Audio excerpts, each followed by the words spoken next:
A very warm good afternoon to all of you. I, Nabras Mehdi Zedi, welcome you all on behalf of entire Kamla Nehru Institute of Physical and Social Sciences. And today, before moving towards our fourth lecture in this series of Cybercrime Awareness Program, I would like to congratulate and wish all my dear colleagues, my most respected seniors, my lovable juniors, and all the honorable teachers of India a very happy and glorious Teachers' Day. Dear students, today we are moving towards our fourth lecture. And as you all know that yesterday we had a very wonderful and exciting interactive session with Mr. Raj Pagaria, a cybercrime expert, and of course with Ms. Akshata Singh. And we had a lot of questions which were discussed in a very beautiful manner. आज आप लोगों से एक गुजारिश है मेरी बहुत ही स्पष्ट रूप से कि आप स्लाइड्स पर कोई भी स्क्रिबलिंग ना करें, गोचा गाची ना करें in the very layman language. Kindly understand कि उसको करने से आपको कुछ मिलता तो है नहीं, हमें हमारा भी कोई नुकसान होता नहीं है, पर आप क्रिमिनल लाइबिलिटी में फंस सकते हैं और यहाँ से इन्वेस्टिगेशन हो सकता है। तो आप लोगों से रिक्वेस्ट है कि आप उस पर गोचा गाची ना करें, घर की दीवारें गोच लें। बहुत सारी ऐसी जगह है जहां पर आप गोच सकते हैं। और बिल्कुल अगर दिल ना लग रहा हो तो चेहरा गोच ले, हाथ गोच ले, कपड़े गोच ले, but slide is not the appropriate place to do this. So you are requested on the day of Teachers Day, if you can show a bit of respect to us, kindly do not do that. And it is a request in the wrapped with a warning. So be aware. After discussing all these important points, I also highly appreciate your sincerity for attending all these lectures. And today we are standing on the second last lecture of this series. Yesterday, Ms. Akshata Singh has discussed very nicely, and she has cleared all our queries regarding the skimming machine, the mobile wallet, the UPI, and the pocket switching, and the most important thing which she has told us, various ways to protect our data from the untrusted websites, untrusted platforms. Moving in the same direction, I would like to invite Ms. Akshata Singh for taking up this lecture further. Over to you, ma'am. Thank you, ma'am. Thank you so much, ma'am, and happy Teachers Day to you, and happy Teachers Day to all of you, all the professors who are currently attending this, this session. Happy Teachers Day to you, and most importantly, happy Teachers Day to all my trainees, because at the end of the day, through your questions, through your queries, I'm also learning a lot from all of you. So in a very, very special way, you guys are also my teachers. So happy Teachers Day to all of you as well. Now, so today's session, first of all, I would like to thank you that even today on a Saturday, all of you have logged in for this session, which shows a lot of enthusiasm to learn on your part. And I'm very, very happy to see this. Today's session will be divided into two different sections. Yesterday, you saw Mr. Raj Pagaria speak briefly about job frauds. I'm going to talk a little bit, in detail about forgery, matrimonial frauds, financial frauds and job frauds today. That will be the second part of my lecture. The first part of my lecture will basically be an orientation. So let me tell you a bit about, cybersecurity and the organization that I work with currently. So, one second. Sorry, one second.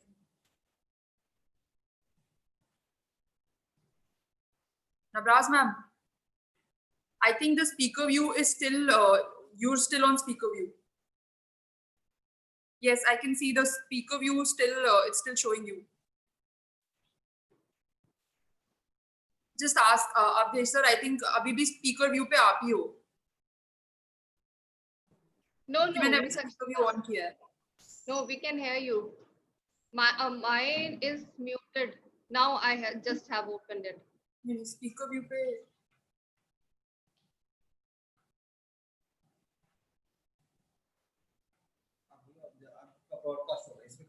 अच्छा ठीक है sorry for that interruption. So let me firstly take you through what is the point of this orientation that I'm taking today. As you guys know, yesterday the point of bringing in Mr. Raj Pagaria and having him chat with all of you was to demonstrate how much expertise you can have just by way of working with people and helping with people. I'm not saying that all of a sudden you guys just wake up one day and you become cybercrime experts, but it is my humble suggestion to all of you that you people should consider volunteering for NGOs. And that brings me to the organization that I'm working with, which is the Cyber Peace Foundation. So basically the concept behind Cyber Peace Foundation is that it's a civil society organization, it's a think tank that works especially in the field of cyber security. And it was basically, its inception happened back in 2013. And we are basically an organization who engage with people, who engage with volunteers. As I'm training you today, and I'm doing this on a personal level, but the Cyber Peace Foundation does it on a very large scale. They have their own programs. While I'm not talking about those programs, what I'm talking about is the Cyber Peace Corps, which is basically the volunteer force of the Cyber Peace Foundation. Now, let me go a little bit in detail about these Cyber Peace Corps. What are they? So,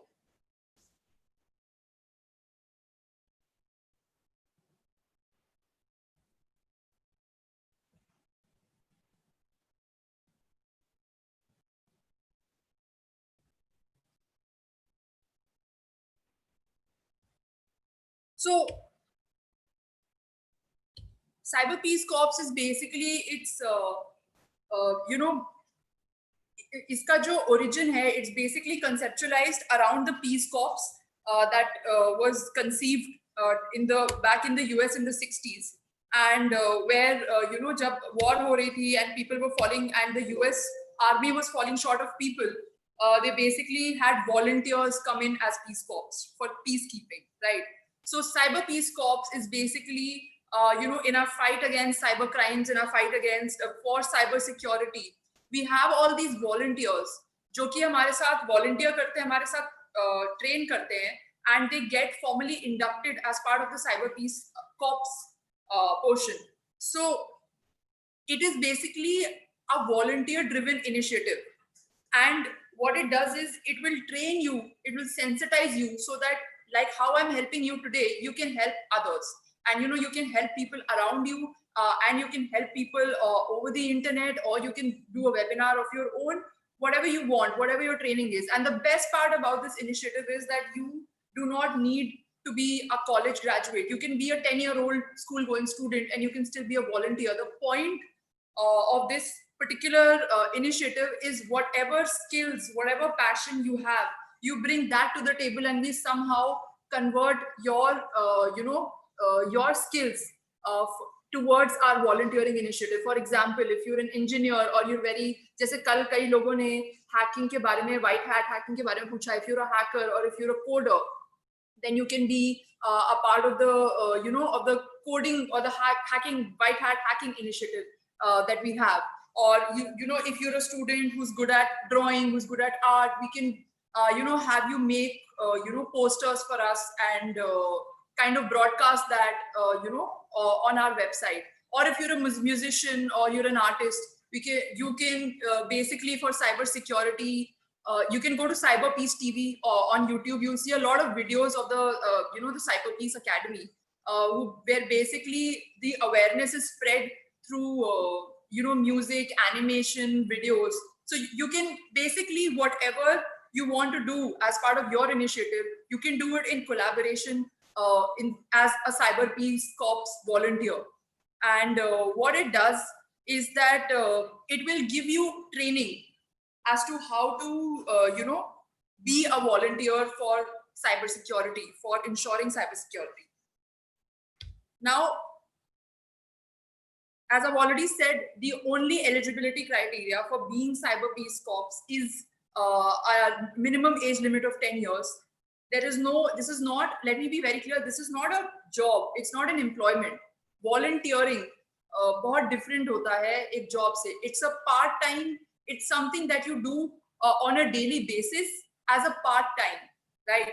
जैसे कि ये जो मैं कर रही हूँ, ये मैं अभी आपको जो पढ़ा रही हूँ, I'm doing it out of my own volition. I am not your teacher. I'm not employed by the university, and it's my own initiative. I'm doing it because I want to, right? This has nothing to do with money, and it has nothing to do with a certificate. It is just simply to spread awareness about cybercrime, because this is what I can do, because I'm a law student, I'm a law school graduate, and I've had some knowledge and expertise in cyber law. So I can always read more and make you more aware, spread cybercrime awareness. And similarly, a lot of people can do it in their own ways. Animators can create videos and put it up and send it for broadcasting on cyber awareness. And anybody, a college going professor, a housewife, a school kid, the point is that you will be a workforce on your own.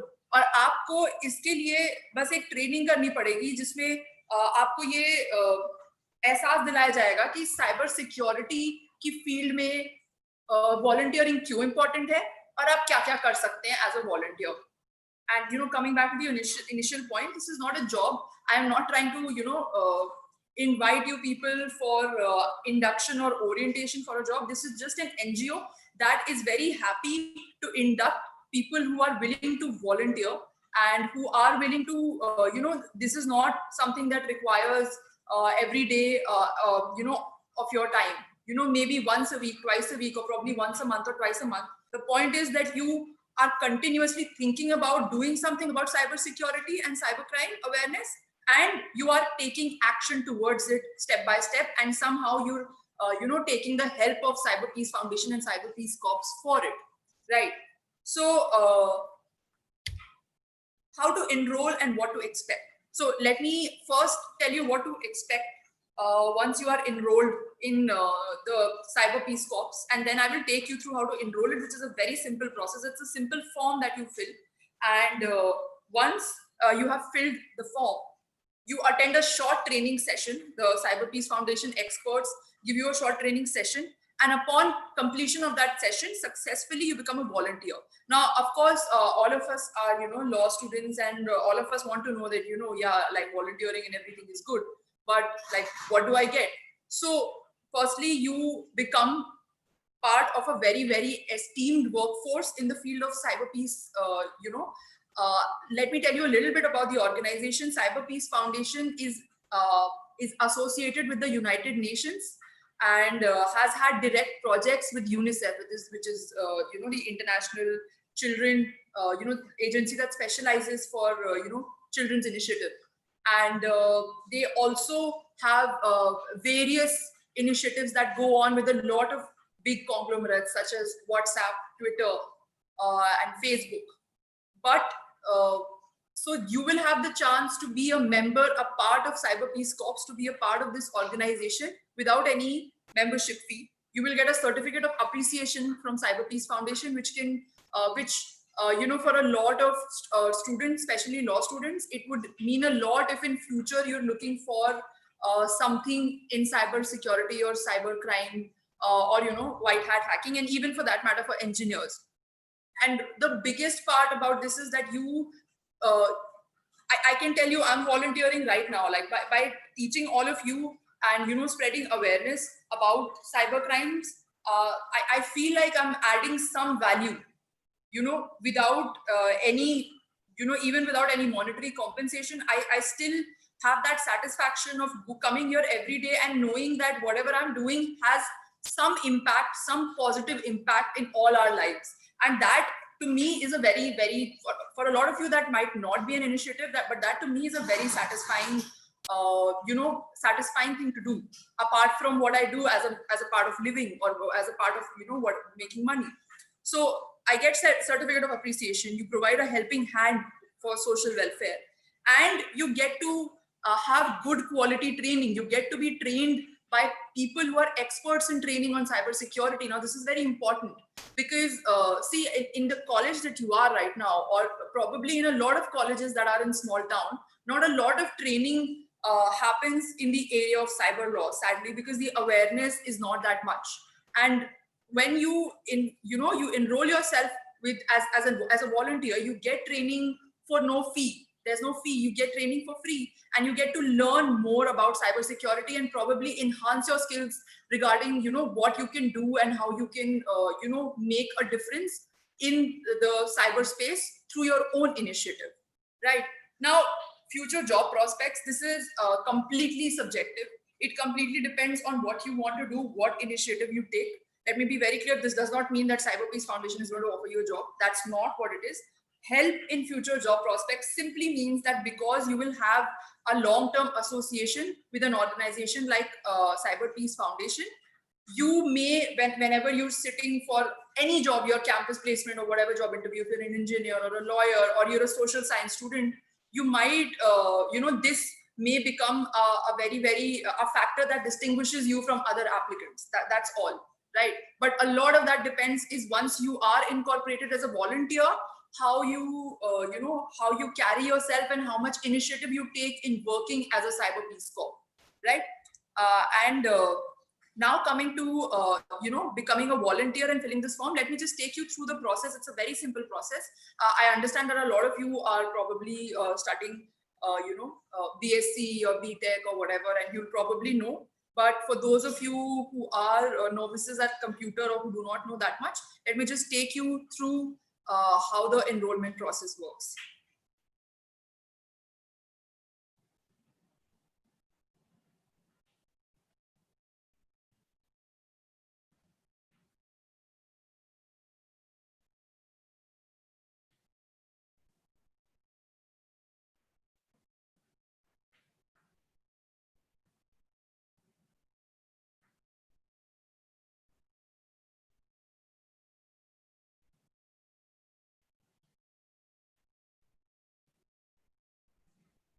Right. Nabras ma'am, can everybody see this? Can everybody see the join us page? Right? All of you can see, right? Okay, so now this is the Cyber Peace Foundation website, and the link that I've provided is basically for the Cyber Peace Corps. Now, pay attention, the link that I've provided in my slide is specifically for Cyber Peace Corps, and I would recommend that you click on the link and it'll directly redirect you to the Cyber Peace Corps volunteering page. If you try to go on Cyber Peace Foundation website and try to find it yourself, it may become very hard. That's why I'm telling you, just click on the link that I've sent you, and whatever. Just put in your name. For example, I put in my name. I put in my email address.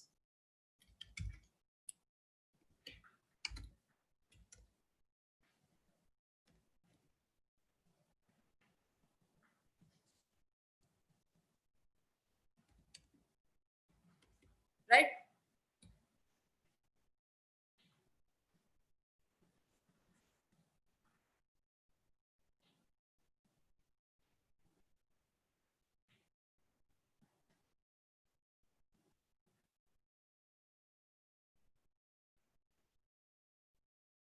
I put in, all my personal information regarding gender, date of birth. Just to be clear, this is a legitimate organization. It's a secure organization. You do not have to worry about disclosing your personal details. There's a purpose for which these details are being taken. It's because you will be inducted as a volunteer. That is why we will need to have some basic information so that we know that the person that we're dealing with, because all of this volunteering is going to happen online. So we also need to make sure that the volunteers we're dealing with are legitimate, and there is not more than one person acting as volunteer, and whoever is enrolling is actually the genuine person who's going to work or who's going to volunteer with us. So you have your photo, your contact number, your name, the languages that you know, your educational qualification. The next thing, and this is important, is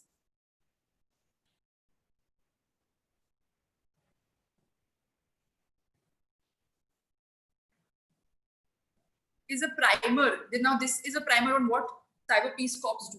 Now I've already told you about what Cyber Peace Corps does. But what I wanted you to look at is the oath. I guess I'll have to make the submission in order to go to the next page. But basically, let me tell you about the oath, which is the most important part, of the initiative. It's basically a 10-point oath where it's a solemn oath that you take as a volunteer, and what you're expected to do in the bare minimum is at least follow the the 10-point oath that the Cyber Peace Corps put out, and a lot of that has to do with not accessing pirated content and not downloading copyright infringing software, or not downloading material and transmitting material that is against the law, or that is against the privacy policy of the relevant software company from which you're trying to obtain the software. So things like these. And even if the most important thing about this oath is that you understand what cyber hygiene and what cyber ethics look like. So let me go separately into cyber hygiene and cyber ethics. Cyber hygiene is basically, so a lot of people had asked me, how to protect our data, or how to stop hacking, or how to identify fraudulent, practices on the web.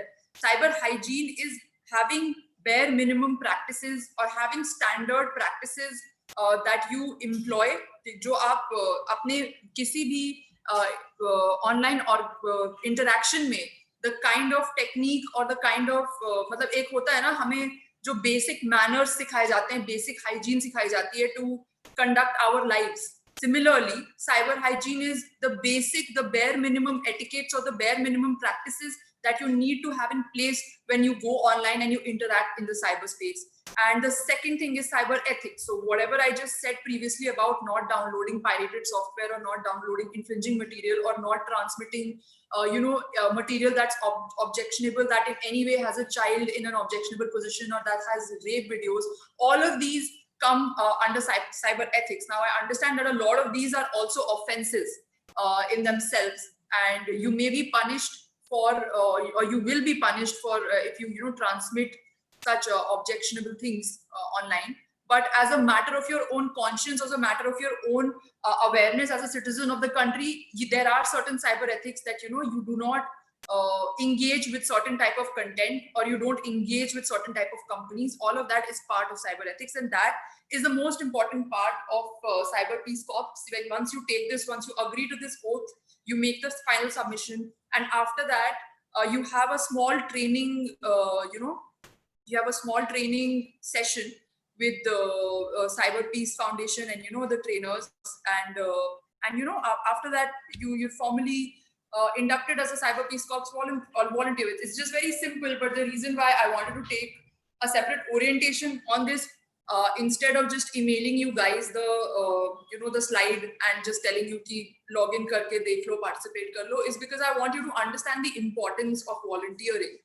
Because when you volunteer, there are a lot of things that you understand about a space, and especially about cyberspace, which is constantly evolving. When you volunteer as an engineer, when you volunteer as a lawyer, when you volunteer as a political science student, or even if you volunteer as a as a 10-year-old kid or as a housewife, you learn a lot of things that you will not understand through these training programs, through these training awareness programs. There will be a lot of, so for example, when I volunteered to conduct the training session, where do you think my real learning happened? My real, like, your learning happened when I was conducting lectures, but my real learning happened because you guys asked questions, because that made me understand what are the problems that are there on the ground level that exist for people, for netizens in and around Sultanpur. And that's very important for somebody who's living in Sultanpur and who wants to work towards cybersecurity. So by engaging with you people and by answering your questions, I also got to learn a lot, which is why right from the start I had emphasized a lot on questions, because that's where my learning happened. And similarly, when you volunteer, your learning will happen in the problems, in solving the problems of people. And there's a lot to gain here. You gain association with a very esteemed organization, and you gain a lot of experience that you get. जैसे हम लोग कई बार internship करते हैं, just to get good experience and get good organizations. We pay a lot of money, we go to different cities and we intern with them.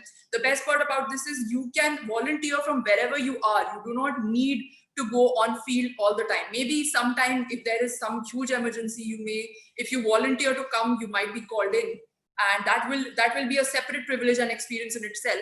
But you can volunteer from wherever you are, and that's the best part about this initiative. It strives to make more and more people in this area and in this country aware of their rights and duties as a cyber citizen. And that is why I would urge you to join the Cyber Peace Corps in as huge numbers as possible.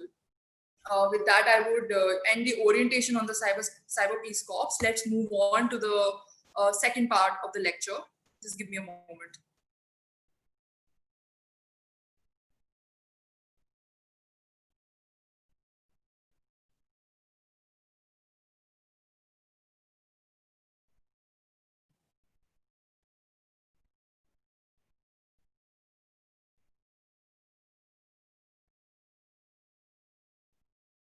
So, Navraz ma'am, can you guys see the slides? You can, right? Okay. So, day 4. Today we'll be talking a little bit more about forgery. Yesterday you heard Mr. Raj Pagaria on job frauds, and he gave a lot of insightful information bits on how to avoid job frauds. but I will go a little bit in detail about job frauds, and more importantly, because I'm dealing with college-going students, so it's also important to make you aware about matrimonial frauds, which have been in place for a long time. Earlier, the mode of committing matrimonial frauds was through the classifieds page that used to come on whatever the Times of India or the Hindustan Times. Now the new mode for matrimonial frauds has obviously become matrimonial websites. So I wanted to talk about it because a lot of us are going to enter that age. That does not mean that necessarily all of us will be engaging in in marriage related activities, but a lot of us are in that age, and especially this is very, very important for all the innocent girls who are who need to be aware of how to protect themselves on these websites. Now, first thing is forgery. Now, like I had earlier spoken, I've already spoken about forgery, but today I wanted to go into detail of what are the common modes of forgery that happen generally online, or which are based on a computer or a computer network. Generally, so on the first day, if some of you remember, and hopefully most of you remember, I talked about cyber dependent and cyber enabled crime, right? Forgery can be both cyber dependent and cyber enabled. Now you'll ask how. I can forge a certificate, a share certificate, or for example, अगर आप में से कुछ लोगों ने 4 से कम session attend किए हैं, and this is not to put any ideas in your head, but I'm just giving an example. That, and if you say, you know what, अपना सर्टिफिकेट बस मेरे को भेज दो और मैं उसमें थोड़ा सा वो कर देता हूँ, अडोबी से उसको डॉक्टर करके अपना नाम लिख लेता हूँ, that's online forgery, right? And then you submit that to somebody when you are applying for a job, or you're applying for an internship, or you mention that कि मैंने ये किया हुआ है.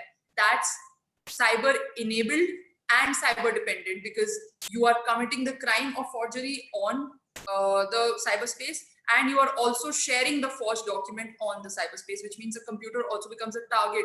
Somebody sitting on another computer becomes a target of your fraud or your crime, right? So mostly in forgery cases, computer records, electronic records, anything that is electronically enabled becomes the target of the crime. Now, first thing that happens is counterfeiting. Counterfeiting certificates, stamp papers, notarizations, PAN, passport. And passport generally is done by, it's a part of cyber terrorism, because if you are faking your citizenship, then there is something, abysmally, wrong about that. Because generally people do not misrepresent being some other country's citizen. It has to be for some sort of very, very big money laundering, or a huge, this thing, investigation evasion. So forging passport particularly can also be a part of cyber terrorism, because that is fundamentally misrepresenting your identity as a citizen and trying to illegally acquire or misrepresent your identity as being a citizen of a particular country in order to mislead international and national authorities. So that is a more, towards a serious side of fraud. Aadhaar, PAN, passport, forging government documents is a very serious offense.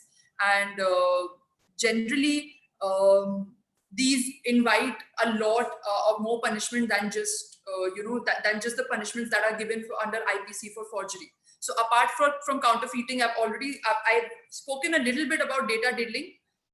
But so data diddling is modifying electronic records. It is also can be a form of forgery. It is generally a cyber dependent crime where electronic records on some computer are the target of your attack of data diddling. For example, you go on the कई जगह अब online payment होने लगा electricity bills का. कई लोग ये करते हैं और ये बहुत कॉमन है. They go and they change the name of the house owner or in whose name the electricity bill is being issued. So what that does is when you are a tenant, जब आप एक lease पे एक tenant की तरह रह रहे होते हैं, the electricity bill is generally issued in the name of the owner जिसने आपको लीज पे दिया है. But if you go in and forge the electricity bill, then it'll look like that you are the owner, even though you are not.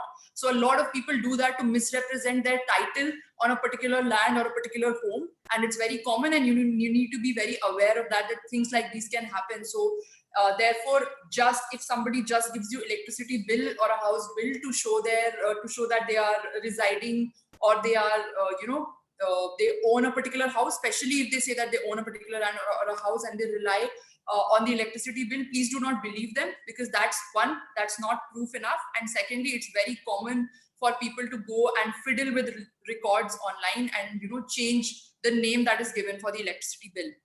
And same thing happens with education records.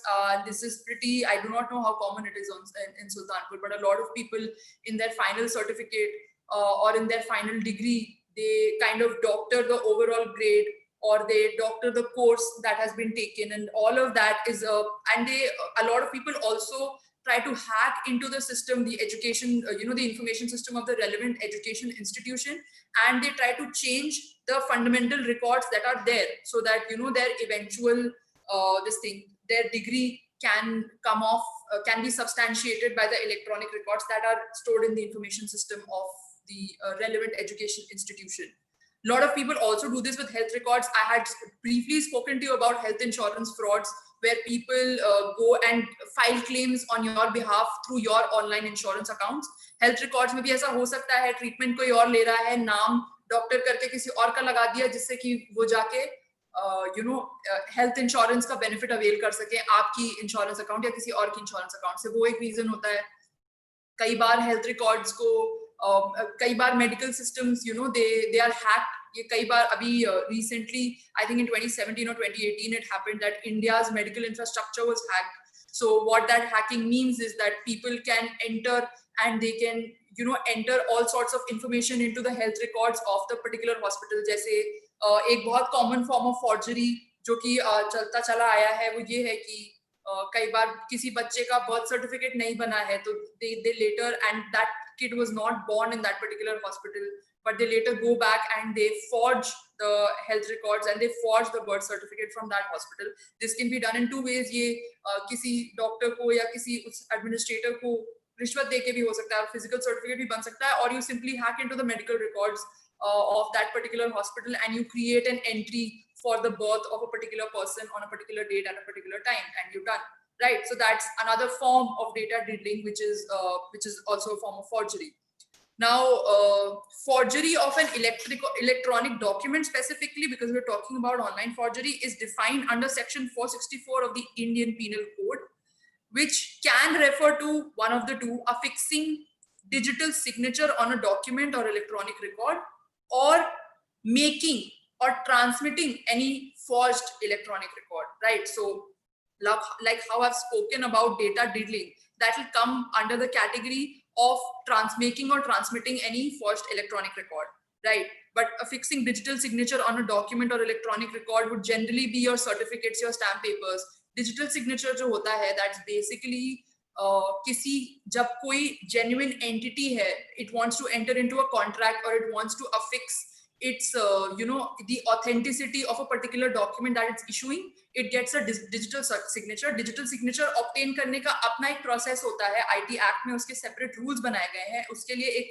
specific authority होती है, only that authority in India can issue you the digital signature, and this digital signature is generally used for big organizations. For example, जैसे आपका जो certificate होगा, I don't know if the principal has been issued a digital signature here, but generally in bigger institutions they have it's not bigger institutions, foreign institutions, they generally have a digital signature that is affixed to the certificate in order to ascertain the authenticity of document. जैसे कई बार आप लोग ने hallmark सुना होगा, कई आप में से जो लोग टीवी देखते हैं उन्होंने एड्स में देखा होगा कि कोई भी गोल्ड होता है तो उसमें एक हॉलमार्क का मार्क होता है, वैसे ही डिजिटल सिग्नेचर होता है। When an entity is entering into a contract with you, or when a big entity is issuing you a certificate, they always affix their digital signature, so that if you send that certificate or that document to somebody else, they know for a fact that it is coming from a genuine source or it has been authentically issued by the organization. जिसके उस पे वो digital signature जिसके नाम पे ये बोला जा रहा है कि उसने ये सिग्नेचर इशू किया है, उसने ये सर्टिफिकेट इशू किया है, या इस कॉन्ट्रैक्ट में इस एंटिटी के साथ मैंने एंटर किया है, right? Now when somebody forges a digital signature की एक की होती है, उसको obviously hackers hack करके उसको forge भी कर सकते हैं. Now when somebody forges that digital signature on a document, that also is part of forgery of electronic document. But the most important part about it is that there has to be an intent to defraud. If there is no malintention, if there is no mens rea to defraud, which is to cause you wrongful loss for their own wrongful gain under Indian Penal Code, then it will not amount to forgery. Right. Now, what makes forgery so commonplace? The आजकल जो scanners आ गए हैं और जो morph और doctor करने के जो टूल्स आ गए हैं, चाहे अडोबी हो, चाहे ऑनलाइन स्नाइपिंग टूल्स हो, चाहे ऑनलाइन डॉक्टरिंग टूल्स हो, वीडियो से लेके सर्टिफिकेट तक कुछ भी डॉक्टर हो जाता है, राइट? कुछ भी आप स्कैन करके डाल दो, उसमें से नाम हटा दो और अपना नाम डाल दो. I have seen that happen. I have seen college students do that. And this ease of availability of technology and tools makes forgery so common and makes all of us vulnerable to forged documents, forged identities, and which is why without an authentic or without having knowledge about the organization that you're dealing with, you should never believe the electronic documents that are being shared, because forgery is very, very common online, right? Second problem with forgery is that it's extremely difficult to trace. Now, why is that?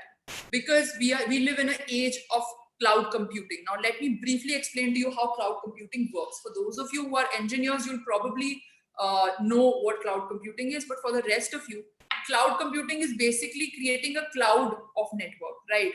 Like what these websites and what the bigger organizations, for example Google and WhatsApp, what they do is they host all their data on a network of servers that are constantly वो एक दूसरे के साथ switch कर रहे हैं. तो जो आपका डेटा है, जो जैसे आपका जो WhatsApp बैकअप है, आपका जो Google बैकअप है, वो एक पर्टिकुलर सर्वर में कहीं चाइना के सर्वर में या कहीं यूएस के सर्वर में नहीं स्टोर्ड है, वो किसी क्लाउड स्टोरेज में है. How does a cloud work? A cloud works as a network of several servers, right? And what those servers do is they create a cloud of all the information, and that information travels. जैसे cloud में gas और condensed droplets travel करते हैं, वैसे आपकी information servers के through एक cloud बना दिया जाता है जिसमें आपकी information travel करती रहती है constantly. So it's very hard for me to locate you or the information that you have originated, because it is hosted on a network of servers, right? तो अगर आपने बैठ के कहीं सुल्तानपुर से बैठ के फॉर्ज किया है, ठीक है, और उसको गूगल पे या व्हाट्सएप पे शेयर किया है या अपलोड कर दिया है, for me, if I don't know your phone number or if I don't know your ID, it will be very hard for me to trace where that forged document came from. अगर मेरे पास immediate communication trace नहीं है, अगर Gmail नहीं है, मेरे लिए ये पता करना बहुत मुश्किल हो जाएगा कि आपने कौन सी लोकेशन से मुझे वो डॉक्यूमेंट भेजा है या कौन सी लोकेशन से वो क्राइम कमिट हुआ है. And that makes it very hard for investigation authorities to trace forgery, and makes it very easy for people to get away with forgery, right? Because we live in an era of cloud computing, which makes network information exchange very complicated. जैसे एक cloud computing में आपका जो, अगर मैं यहाँ बैठी हूँ और आप सुल्तानपुर किसी और एरिया में बैठे हो, जरूरी नहीं है कि हमारी जो इंफॉर्मेशन एक्सचेंज हो रही है, this is being hosted on an Indian server, right? This may be being uploaded on an Indian server and then being routed through a Chinese server, then through another US server, और फिर उस US server से वापस किसी और Indian server में आके फिर आपको route हो रही हो. That's how complicated a cloud is, right? So even though there is a direct link between the two of us because we're in the same location, it is not necessary that the information that I'm uploading from here is traveling to you in a straight link, like from an Indian server to Indian server. It will travel to 5 different jurisdictions and then it may come here, because the website on which we are interacting has servers in different jurisdictions and they have their own policy of routing information through those servers, right, in order to create that cloud. And that is what makes tracing origin of forged documents harder, right? Now, coming to the punishment portion, sections 465 to 470, there are a lot of categories of forgery, and sections 465 to 470 of the Indian Penal Code deal with the penalty of different types of forgery. Specifically for falsification of electronic records, जिसके बारे में हमने अपनी detail में बात की है, is provided under section 477A of the IPC, and fabricating false electronic evidence is provided under section 192 of the IPC. Now, fabricating false electronic evidence, how is it different from fabricating electronic records? Electronic evidence is when you submit certain evidence in front of an authority or a court. That's falsification of false submitting of electronic evidence. जैसे अगर कोई आपका मेरा land matter चल रहा है, ठीक है, एंड अ लॉट ऑफ सब रजिस्ट्रार्स जो हमारे लैंड अथॉरिटी सब रजिस्ट्रार होते हैं, what they have done is in लोग ने डिजिटाइज कर दिए खतौनी रिकॉर्ड्स जिसको बोलते हैं. A lot of khatauni records are digitize. So a lot of people when these land disputes are happening in civil courts, they forge Khatani records and they forge these land records, and they go and present it as evidence before the court. That is when you are liable under section 192 for fabricating false electronic evidence, right? Now, we're done with forgery. So now I wanted to briefly speak to you about other common modes of computer fraud. First one being, and this is something that Mr. Raj Pagaria also spoke about, is job fraud, which is fake employment opportunities, job interviews, call letters. And this is specifically punishable under section 66D of the Information Technology Act, which is cheating by personation, as well as section 419 of the Indian Penal Code. They will both simultaneously apply, and the sentence, if whoever is, commits a job fraud towards you, they will be convicted under both IPC, under the Information Technology Act, right? Now, what are the safety measures? And this is why I wanted to speak to you about job fraud separately, which is, अगर आपने किसी job के लिए apply नहीं किया है, तो ऐसा हो नहीं सकता कि वो जॉब आपको ऑफर हो जाए, right? Nobody will randomly come up to you and be like, हमें आपको ये जॉब ऑफर करनी है, हम आप में इंटरेस्टेड हैं, हमने आपकी फेसबुक प्रोफाइल देखी. That's not going to happen. That's not how professional organizations work. So what do you need to do? Whenever you are in that mode of life where you are applying for new jobs, always keep track of your application, right? And जैसे कि Mr. Raj Pagaria ने भी कल बोला था कि if some ID is something naukri.com@gmail.com, then you need to see what the domain name is. If it's @gmail.com, then there's a very good chance that it's not an organization, but because एक generally जो बड़े reputed organizations होते हैं, उनका हमेशा domain name होगा उनकी email ID में, right? For example, you and I are private individuals. Our email IDs have the domain name gmail.com. But if, so for example, if a government website, if a government authority is asking you, to join them, then it'll probably be, accompanied, the domain name probably will be accompanied by .in or .gov.in or .nic.in, right? Even if you're speaking to a police officer or an IPS officer who has, who is communicating with you, you will always see nic.in or gov.in in the end domain of their, of their email ID. So please be very careful, especially for government, because government job frauds zyada hote hain, because everybody, your mentality is that everybody wants to have, government jobs. So people who really want to allure people from, small towns, they want to offer government related jobs. So whenever some fraudulent message comes, always check for this particular domain. That's one way of looking at your, trying to identify a particular fraudster who's trying to allure you for a job. Second, never pay for a job offer. Never ever pay for a job offer. If somebody says that, we are willing to offer you a job, but aapko 25% security deposit dalna padega, please don't ever do that. No reputed organization asks for money for employing you before you have started giving your services. Even no matter how legitimate they sound, if they are asking you for a deposit, please do not give. Please do shun them, because there is a very good chance that they are committing a fraud, right? Fourth thing, do not apply through जो जैसे हम लोग normal ये Hindu website पे या Hindustan times पे जब हम जाते हैं, you'll see a lot of advertisements saying this woman worked from home and she earned 31 lakh rupees in a month, right?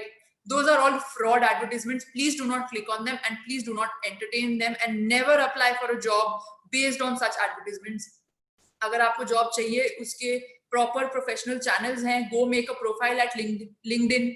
LinkedIn एक proper social media networking website है जो प्रोफेशनल जॉब्स के लिए ही बनी हुई है. You can go to naukri.com, right? You can go to monster.com. You can go to websites that provide that are trusted and that have a background in a long period. They have who have worked a long period in in headhunting or in providing services related to recruitment, and only apply through those networking websites, and always keep track of all the job applications that you've made, because that way you will know कि कहाँ आपने apply किया है और क्या उसकी email ID है, जिससे कि अगर कहीं और से आपके पास ईमेल आ रहा है उस ऑर्गेनाइजेशन के लिए तो you will know who you applied to. And one more thing is that कई बार हम किसी ऑर्गेनाइजेशन के लिए किसी को ईमेल आईडी भेजते हैं या हम उनकी ऑनलाइन वेबसाइट पे अप्लाई करते हैं, and then they send a response to us through their HR or through their whatever their support email ID. So always check, like I said, always check जब भी आप कहीं वेबसाइट के through apply कर रहे हो, always check कि जो आदमी आपको भेज रहा है, जो ईमेल आईडी से आपके पास ऑफर आ रहा है, वो उसी ऑर्गेनाइजेशन की डोमेन नेम की ईमेल आईडी है. It's not a personal Gmail ID, because nobody in a good organization makes professional communications through Gmail, right? And things like these are very basic things. If an email, if a job offer to you has a spelling error, has a grammatical error, has punctuation error, या उनको पता ही नहीं है कि उनका organisation क्या करता है, या उन्होंने कुछ गलत लिख रखा है आपके जॉब प्रोफाइल के बारे में, it could be a scam. Because generally fraudsters do not pay attention to this much detail. उन लोग का दिमाग is more towards extorting money from you guys, so they do not pay a lot of attention कि उनका email कैसा sound कर रहा है. तो अगर आपको spelling mistakes, grammatical errors, फालतू में punctuation errors दिखे, तो there is a good chance that it could be a scam. Now, financial fraud, this is also something that Mr. Pagaria spoke to you about. Financial fraud and job fraud, both of them happen through the phone and through the internet. Fake news schemes, ये इसका तो सीधा सीधा RBI का jurisdiction बनता है. News schemes जो आपकी पॉन्जी स्कीम्स होती हैं, अगर आपने आपको आरबीआई का जो जुरिस्डिक्शन है, अगर if anybody is coming and saying कि ये नई इन्वेस्टमेंट स्कीम आई है, इसमें आपका पैसा 6 महीने में डबल हो जाएगा, completely outrightly reject such offers, whether over email or whether over phones. These are fake schemes. ऐसा कोई investment scheme नहीं है. Always, whenever you see an investment portfolio or a mutual fund investment advertisement, you will always hear this line: investments are subject to market risks. And that's the reality. Whenever you make an investment, it's always subject to the ups and downs. There is never an assured return. कभी भी किसी भी investment पे assured return नहीं मिलता है. तो if somebody is saying fixed deposit के अलावा किसी भी चीज पे assured return नहीं मिलता है, तो if somebody is saying आप इतना पैसा यहाँ invest करिए, and they're not from your bank, they're not people from your bank, they are just people who are calling you and they're saying ये नई स्कीम है, आप इतने लोगों को हमारे से जोड़ेंगे तो हम इतने पैसे आपको देंगे. That is also completely it's called a pyramid scheme. And वो भी एक तरह का fraud होता है, जिसमें what they try to do is they dupe you and then they pay you money to get more people on board, जो कि इन्वेस्ट करेंगे और वो उनका पैसा लेके भाग जाएंगे, while alluring you with monetary incentive, right? And that is why when somebody comes and says that if you associate these many people आपको इतना पैसा मिलेगा, completely avoid it. These are all Ponzi schemes, pyramid schemes. Just stay away from them. And if anything comes up, then RBI has direct jurisdiction and you can directly report it to the RBI ombudsman. Right, you can just Google RBI ombudsman contact and you will get the number of the RBI ombudsman and you can directly report them there. So please do not entertain investment schemes or wherever somebody is impersonating as your bank. एक चीज और मुझे बतानी थी, that if somebody ever calls you up saying that they're the regional manager of your bank and they know your account number, always try to ask them something that only a bank manager would know, right? मतलब जैसे the other day when somebody called me from Airtel, right? Basically it was a SIM scam, and they said कि आपका SIM block होने वाला है, मुझे please अपना SIM number दे दीजिए. I said, okay, you're saying you're from Airtel? He said yes. I said, what is your license service area? What is the area which you deal with? What is the area that I am in? मेरे कौन से zone में fall करता है UP के? Airtel का कौन सा zone है ये? He had no answer. Somebody who is working with Airtel will know that detail, but उसको पता ही नहीं था license service area होता क्या है, and which is how I knew that he's a fraudster. So things like that, if you get a call from your bank saying आपका ATM pin block होने वाला है, ये होने वाला है, वो होने वाला है, there's a very good chance please cut that call right at the start. पर आपको जरा सा भी लग रहा है कि हो सकता है ये genuine है, then always ask them something bank related that they should know, right? Ask them a question that they should know, so that मतलब क्योंकि अगर कोई fraudster होगा तो उसको सब कुछ नहीं पता होगा आपके अकाउंट या आपके ब्रांच के बारे में. Say for example, if somebody says कि मैं इलाहाबाद या इंडियन बैंक की सुल्तानपुर ब्रांच से बात कर रहा हूँ, तो you can always ask them कि अच्छा इलाहाबाद इंडियन बैंक की जो ब्रांच है वहां पे उससे पहले कौन से बैंक की ब्रांच थी. Now somebody who's worked there would know Allahabad Bank was there in place of Indian Bank like 6 months ago, or somebody who's worked there would know कि उस बैंक के जस्ट सामने SBI state bank of India की branch भी है. And these things is something जो एक fraudster को नहीं पता होगा, जिसने सिर्फ आपका नंबर ऑनलाइन ले लिया है और आपके साथ फ्रॉड कर रहा है, वो सुल्तानपुर आके विजिट नहीं करने वाला उस ब्रांच को. So things like that, if you ask them, you will get to know if that person is impersonating or if he's a genuine bank or a mobile service provider professional. Right now, the last and the most important thing is matrimonial frauds. Girls specifically pay attention to this because ये जो आजकल Bharat Matrimony and Jeevan Sathi and all of these websites, they are while the websites are legitimate, the people who upload their profiles on it are not always legitimate, right? That is why we as women need to be very protective of our information, our data, our identity, and not let somebody extort or blackmail us just because they are posing as a prospective whatever, a prospective partner or a prospective spouse, right? So what is matrimonial fraud? It's impersonation by cyber criminals to extract your private images, your personal information, so that they can later commit fraud. They can take away your money, they can extort you, they can blackmail you, right? Now, extortion is a separate offense under Indian Penal Code, and it's punishable under section 383 of the Indian Penal Code. The Ministry of Home Affairs specifically warns people against matrimonial frauds, and even though I have emphasized that girls need to pay attention, there have been a lot of reported instances where men have also been duped in matrimonial frauds, and that is why all of us who go on online websites, whether for dating or whether for proper marriage alliance, and a lot of times I know it's the parents who are looking at these all these prospective grooms or brides. You also need to educate your parents that this could be fraud, and to not share your essential details or your very private pictures. Of course your parents won't, but you also should not do that. So please educate them as well. And specifically on the point of matrimonial frauds, MHA has issued a warning, an official warning on its cybercrime portal, and these are the safety measures that you need to keep in mind before registering for a matrimonial website. Firstly, never ever go for any random advertisement for matrimony. Always do a background check on the website on which you want to upload your profile, your whatever, your marriage profile or whatever it is, matrimony profile, right? How do you do that? For example, जैसे ये Bharat matrimony है, जीवन साथी है, these websites are they're genuine because you see their advertisements on the television, and they also have a membership fee, right? And but और जो websites हैं जिसके बारे में कोई जानता नहीं है, या जिसके through कि you don't know anybody who's gotten married through that website, I would suggest that you completely avoid even making an account on such websites, right?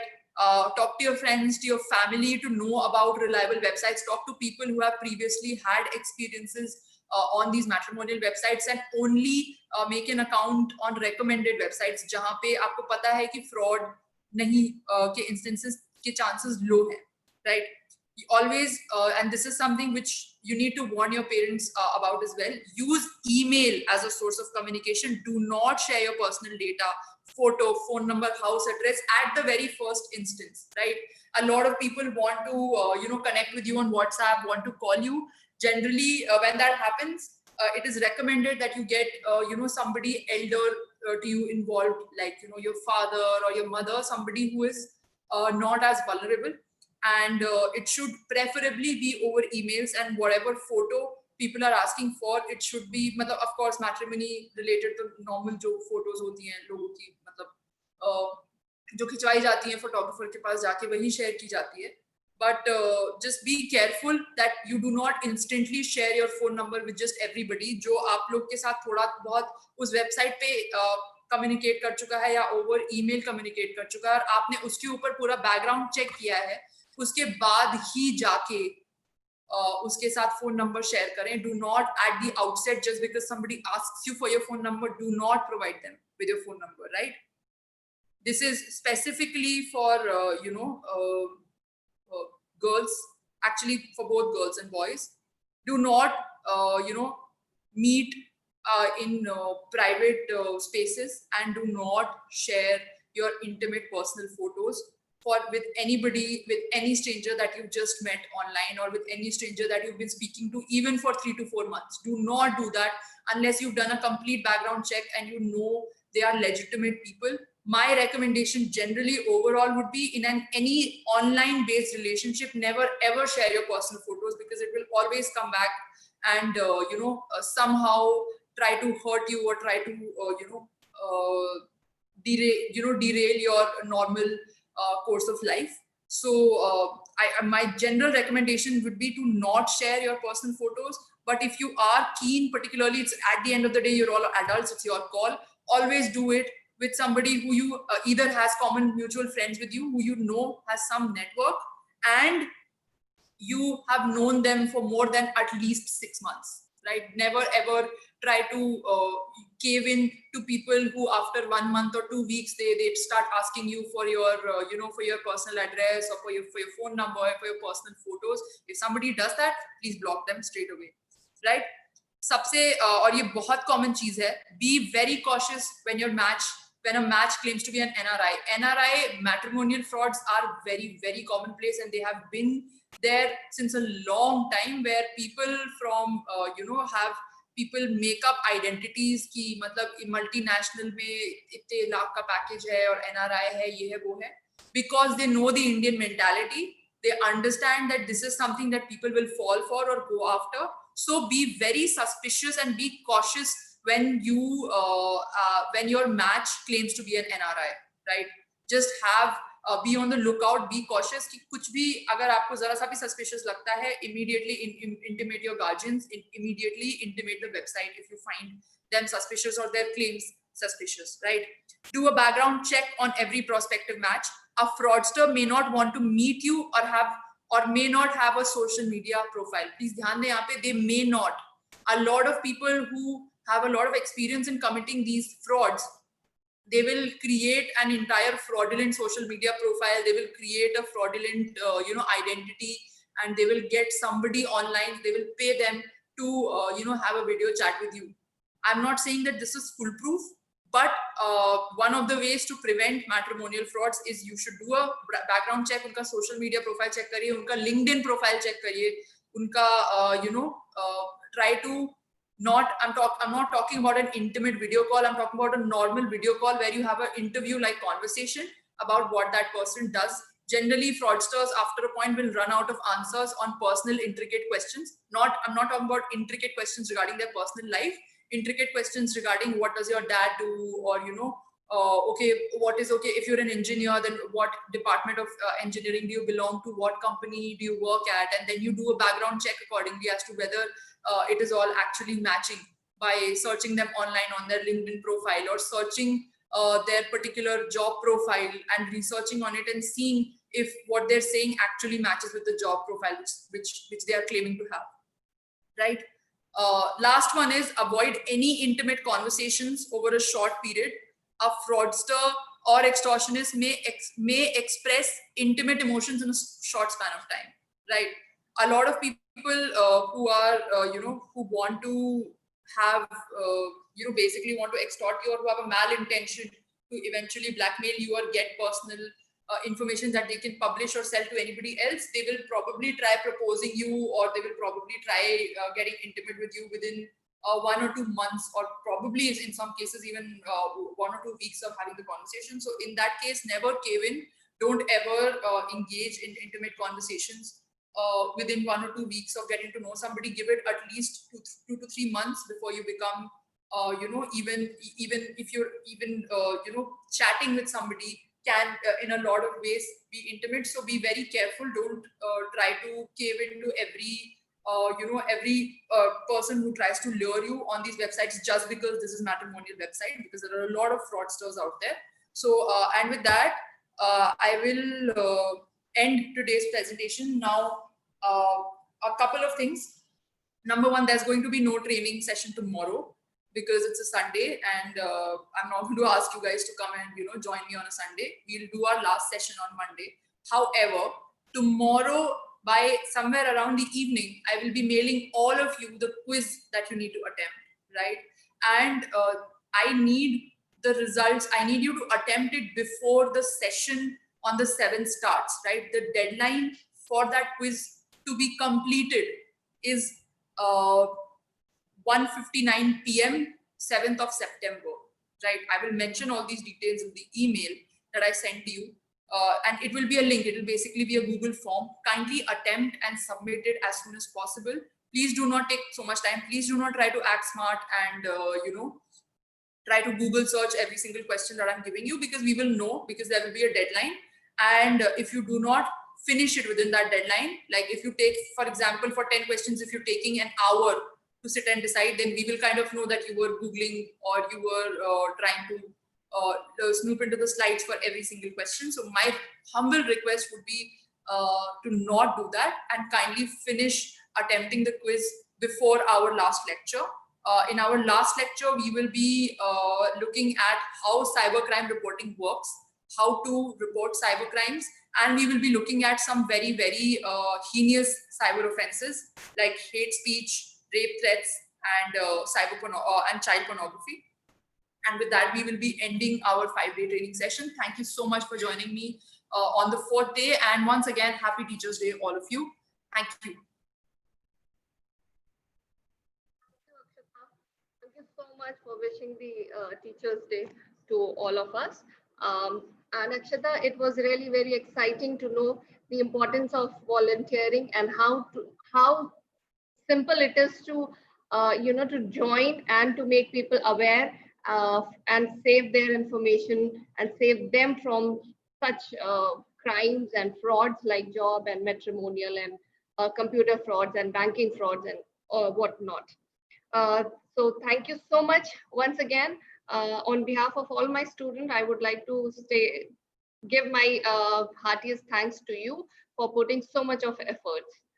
Rest, I wish all the best for all my dear students to attempt the quiz as prescribed by ma'am.